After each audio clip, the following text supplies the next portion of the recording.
Hello, welcome back. Today we will continue our conversation on the second of the three gems in the Buddhist tradition, which is Dharma, our teaching. And so let's get back into it. Last class, I'm going to share my screen here, but last lecture, we talked about the Eightfold Path into Four Noble Truths. The Four Noble Truths that life is suffering or dukkha, and to cease this suffering, one needs to cease their desire, and to do that through following the Eightfold Path, which includes, like, for example, right speech, right mindfulness, right thought, right livelihood, right meditation, for example. So we talked about that, and that's what we have time to cover in our first of two lectures on Dharma. In this lecture, we're going to begin by talking about the fundamentals of Dharma. The Dhammapada. The Dhammapada is this collection of sutras or scriptures that sum up the teachings. They sum up the teachings of the Buddha, and they sum them up with these memory verses. So the Dhammapada consists of these short verses. Or another word from Dhammapada, by the way, is the fundamentals of Dharma. So these short verses can be memorized, and then you can meditate on them, right? And by meditating on them, that the eternal truth within them eventually becomes a part of you, right? More and more. So to give an example, I'll have some examples in upcoming slides. Here in the first chapter of the Dhammapada, the first verse of each of the Dhamma or teachings gives an admonition. And then the second offers an affirmation. So this is what you see in the first chapter of Dhammapada. You have a verse that gives affirmation, and then a verse that gives admonition, like a warning. And then you have a verse that comes after it that gives an affirming.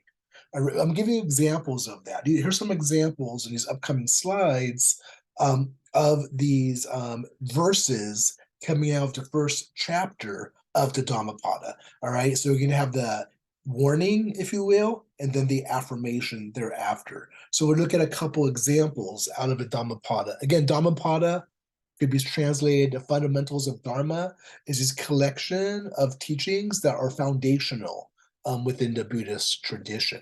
So here's an example. Here's an example of a verse in the Dhammapada. This one's on the mind. Verse 1 states, "The mind is the source of all mental actions. Mind is the chief of the mental actions, and they are made by the mind. If by impure mind one speaks or acts, then suffering," remember that teaching that life is suffering, then suffering follows the mind as a cartwheel follows the footprint of an ox. So, this teaching here is giving an admonishment, right, on the importance of taking care of the mind. But here you have the affirmation, verse 2, which comes right after that previous verse we just read. The mind is the source of all mental states. Mind is their leader, and they are made by the mind.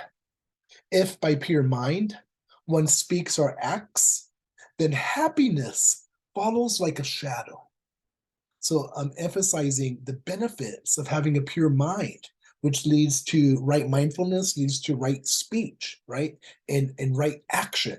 And that, right, will lead to happiness, which will follow you like a shadow. So that's an example. Here's another example from the Dhammapada.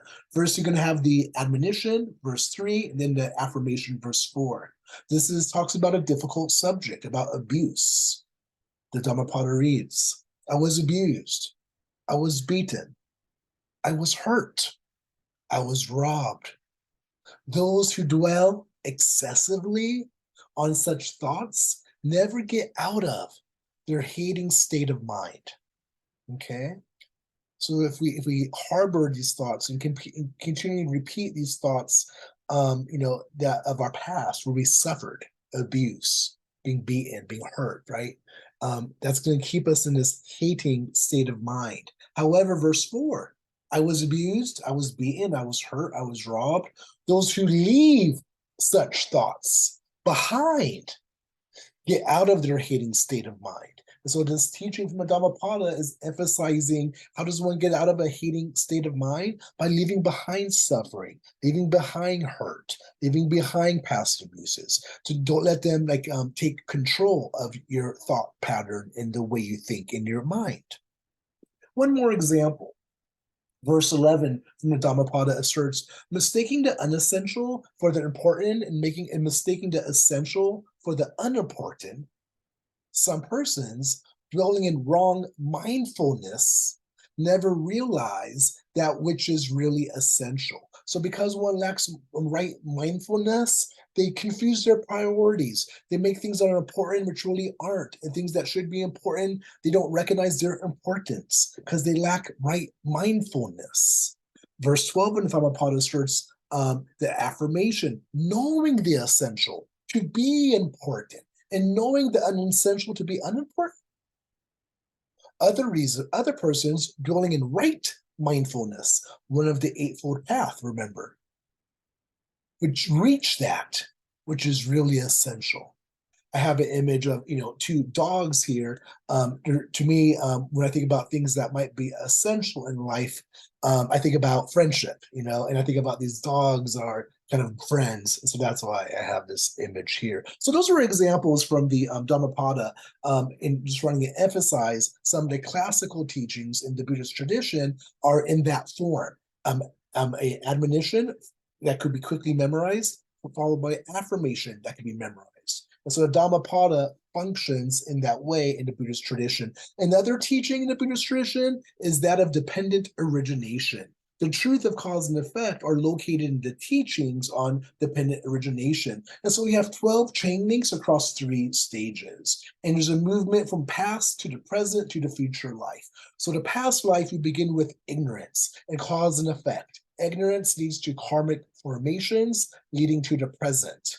And then that leads to the present. You have the new person, the individual who has a consciousness. The consciousness leads to the new body, mind complex. That leads to the basis of sensing.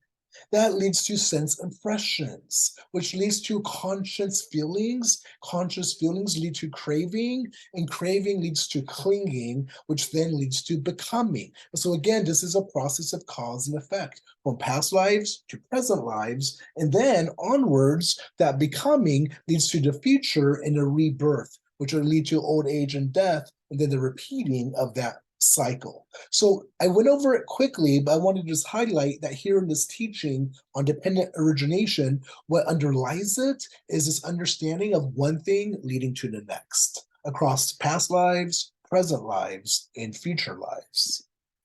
Onto another teaching, ever so quickly, just wanting to introduce another teaching here before we wrap it up. You have, in another classic teaching in the Buddhist traditions, is the 3 characteristics of existence. Suffering is a part of existence as everything is unsatisfactory. That's a teaching. Anatman is the second teaching. So first is suffering. The second is anatman. Anatman, again, we talked about this briefly before. It means to be without Atman. I'll be without soul. It's this teaching that basically asserts that everything is changing, including anything within us that we think is permanent. And often in different teachings, different philosophical religious traditions, if there's one thing permanent within each of us, it's a soul. And so this, as such as the Hindu tradition holds to that, right?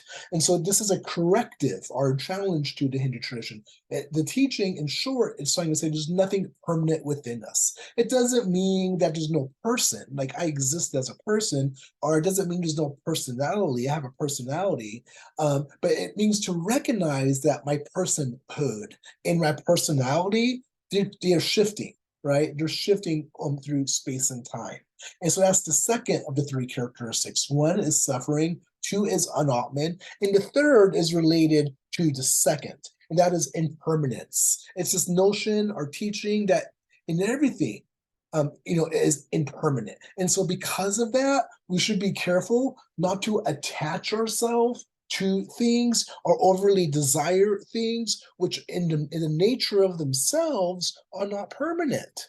They're fleeting, they're passing, they're decaying, they're finite. Therefore, we shouldn't overly desire or attach ourselves to them because all it's going to lead to invariably is suffering. So these are the three characteristics of existence. And again, the Anatman, I would encourage you to review that material in the textbook, but it's this difficult teaching in the Buddhist tradition that asserts there is no soul or self, no permanent soul or self, but there's still a person. It's just this person is shifting, but this person is a person that has responsibilities to live a life that leads towards greater enlightenment. And so, for example, going back to the Dhammapada, in verse 160, you see here in the middle of the slide, the teaching asserts that oneself is a refuge of oneself. Who else indeed could be a refuge for oneself? By good training of oneself, one gains a refuge hard to gain. We see the emphasis on the self. So there is a self, there is a person that's engaging, right, in practices that should lead to right mindfulness and right meditation, and hopefully to liberation and enlightenment. So there is a self, but it's to recognize that self doesn't have a eternal, essential core, right? That's a teaching that you could see more in the Hindu tradition, but it says each of us has the Atman. We have a soul. In the Buddhist tradition, they reject that. Okay, so to wrap things up, just to mention, the Buddha, he refused to teach a doctrine of the self because it would lead to conceit and to clinging. In the scriptures, to wrap up a little bit more on Atman, if we may, in the scriptures, the Buddha teaches not I, not mine, not myself. So it's kind of detachment, right? Because you recognize that that is where enlightenment and that's where freedom occurs. You're detaching one to these things which are passing and recognizing the truth in nature and the truth in things. Again, the emphasis on the self here. By oneself, evil is done. By oneself, defiled. By oneself, it's left undone. By self alone, one is purified. Purity, impurity on oneself depends. No one can purify another. So again, just to emphasize the emphasis, there is a self, but the self is shifting, right? It's not, Anatman isn't teaching that I don't exist. It's just teaching that I exist in this ever shifting way, right? As we move towards hopefully enlightenment. So just to wrap up the second of the three gems, Dharma, are teachings, again, across Buddhist traditions, depending on the tradition, they hold to various sacred texts. But the oldest sacred text within the Buddhist traditions is the three baskets or the Tripitaka, which was written in the sacred language of Pali. It's just an image of a stack. This is a historical image here of a stack of Tibetan Buddhist scriptures and how they were preserved and kept. I'm here within a temple in Nepal. And so the Tripitaka are the three baskets. The first basket is a discourse basket, and it contains talks, teaching talks, or talks on Dharma from Shakyamuni or his early disciples. The second basket is the basket of discipline, and it contains rules for monastic discipline and stories about how Shakyamuni instituted each rule. So we'll talk about community in the next class and talk about that next in Sangha, which is the third gem. And we'll talk about monasticism a little bit more then. The third basket is further discourses, and it contains 7 books by unnamed anonymous Buddhists who analyze every aspect of reality in Buddhist principles. So again, the Buddhist teachings could be recited by memory by monks, which we'll talk about in our next class, early on in the tradition. They can recite whole teachings, emphasizing the importance of the Buddhist teachings. Here you have a layperson in Myanmar meditating on Buddhist scriptures. So again, the scriptures are an important aspect, right, to Buddhist spirituality and Buddhist ways of life. All right, so we're going to leave it there. I thank you so much, and I'm looking forward to wrapping up our time on the Buddhist traditions, talking about Sangha, the third gem, or that is community. All right, take care. Thank you.